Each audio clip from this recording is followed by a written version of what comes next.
The man who almost single-handedly defined the music of the early 60s is now facing the prospect of dying in jail after being convicted of second-degree murder.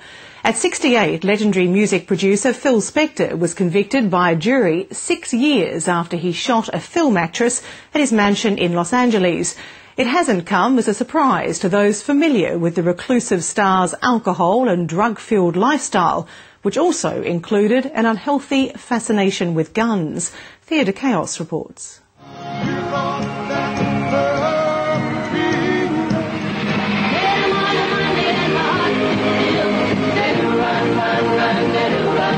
They were the stars, but he was the Svengali who would find his own fame.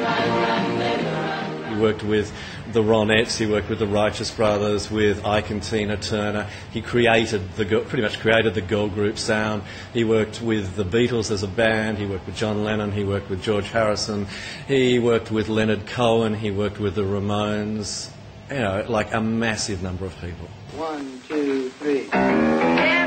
In the early 60s, Phil Spector crafted the music of some of the biggest names in rock and roll.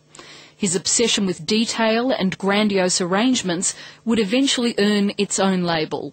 Out of that he created this thing that is known as the Wall of Sound, which is just this glorious cacophony of, you know, just huge sound. And it's probably the most emulated recording sound in the history of popular music.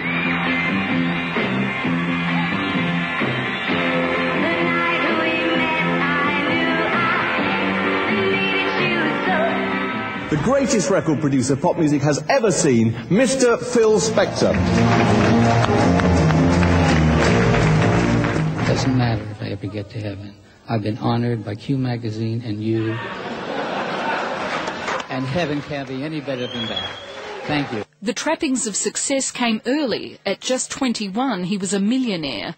But in his mid-20s, he became somewhat of a recluse, and the dark side to the bright star began to emerge. And then, of course, there were drugs, lots of drugs by all reports, heavy consumption of alcohol, and a predilection for firearms. You know, he pulled guns on, you know, musicians in the studio to presumably get them to concentrate or become more focused, as a gun at your head tends to do. He pulled guns on the Ramones when he was recording the End of the Century album. I mean, for heaven's sake, he apparently pulled a gun on Leonard Cohen when he was recording the album Death of a Ladies' Man. 6 years ago, in the early hours of the morning, Phil Spector's dark side hit the headlines. Aspiring actress and cocktail waitress Lana Clarkson met Phil Spector at a music club, and that night accompanied him home to his castle in Los Angeles for a drink. The officers arrived at the scene and discovered a female had been shot inside the location. The victim was pronounced dead. Mr. Philip Spector from Motown Records has been arrested and booked for murder. 40-year-old Lana Clarkson had been found shot in the mouth. What followed was a classic celebrity trial.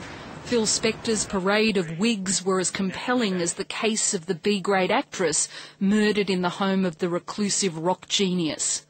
He has a new, rather subdued look of attire. He wore a long black coat with tan slacks and a tan shirt, and he had a new hairdo, which everybody has noticed. Spector's legal team argued that Lana Clarkson had committed suicide because she was depressed over her failing career and financial troubles. The actions of the Hitler-like district attorney and his stormtrooping henchmen. The prosecution painted a picture of Phil Spector as having a history of playing Russian roulette with women when drunk. It was clearly a disaster waiting to happen.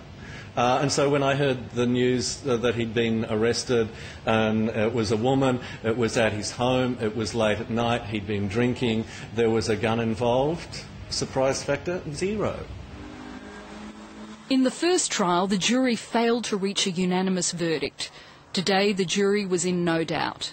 We, the jury, in the above entitled action, find the defendant, Philip Spector, guilty of the crime of second-degree murder of Lana Clarkson. Today, Phil Spector looked old and frail, albeit with a more sensible wig.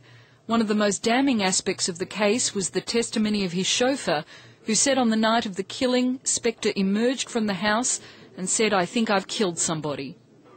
Families pleased that the jury rejected the distortion and trashing of Lana Clarkson's life which was a part of this trial, the past trial, has been going on now for 6 years.